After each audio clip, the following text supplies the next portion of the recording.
कहानी रेगिस्तान का गुलाब और सफलता का रहस्य। बहुत समय पहले की बात है। एक राज्य में आर्यन नाम का एक युवक रहता था। वो बहुत गरीब था, लेकिन उसका सपना था कि वो दुनिया का सबसे बड़ा व्यापारी बने। उसके पास न धन था, न कोई ऊंचा खानदान, बस एक अटूट विश्वास था। वह काम की तलाश में एक प्रसिद्ध और अनुभवी वृद्ध व्यापारी के पास गया और बोला, श्रीमान, मैं व्यापार सीखना चाहता हूँ। क्या आप मुझे अपना शिष्य बनाएंगे? वृद्ध व्यापारी ने आर्यन की आंखों में चमक देखी और उसे एक अजीब सी चुनौती दी।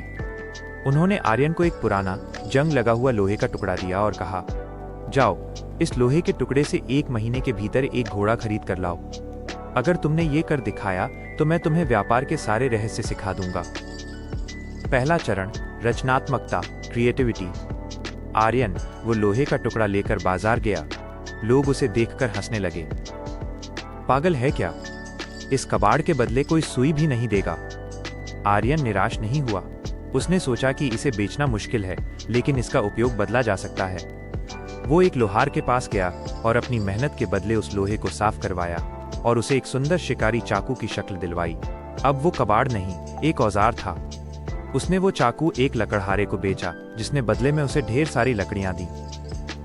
दूसरा चरण, मेहनत और अवसर, हार्डवर्क और अपॉर्चुनिटी। शहर में उस समय अकाल पड़ा था और जलावन की लकड़ियों की बहुत कमी थी। आर्यन ने वे लकड़ियां शहर के हलवाइयों को बेचीं और उनसे कुछ पैसे कमाए।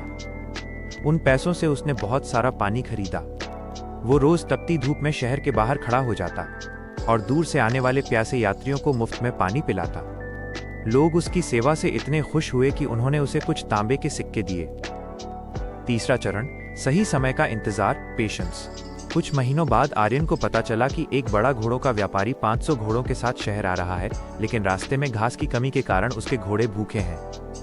आर्यन ने अपनी जमा पूंजी से पहले ही आसपास के खेतों की सारी सूखी घास खरीद ली थी। जब व्यापारी शहर पहुंचा तो उसे कहीं घास नहीं मिली। अंत में उसे आर्यन के पास आना पड़ा। आर्यन ने वो घास व्यापारी को दी और बदले में उस व्यापारी ने खुशी खुशी उसे एक बेहतरीन अरबी घोड़ा दे दिया। निष्कर्ष, सफलता का द्वार।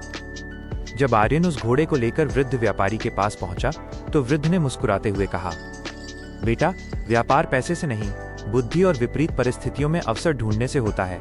तुमने एक बेकार लोहे से घोड़ा बना लिया, अब तुम्हें कोई नहीं रोक सकता। आगे चलकर आर्यन उस देश का सबसे बड़ा और दयालु व्यापारी बना। इस कहानी की 3 मुख्य सीख। 1. संसाधन नहीं, सोच बड़ी होनी चाहिए। सफलता इस पर निर्भर नहीं करती कि आपके पास क्या है, बल्कि इस पर कि आप उसका इस्तेमाल कैसे करते हैं। 2. सेवा ही निवेश है। जब आप दूसरों की मदद, जैसे आर्यन ने पानी पिलाकर की, करते हैं तो कुदरत आपकी मदद के रास्ते खोल देती है। 3. धैर्य का फल। बड़ी सफलता रातों रात नहीं मिलती, छोटे छोटे कदमों से ही बड़ा रास्ता तय होता है।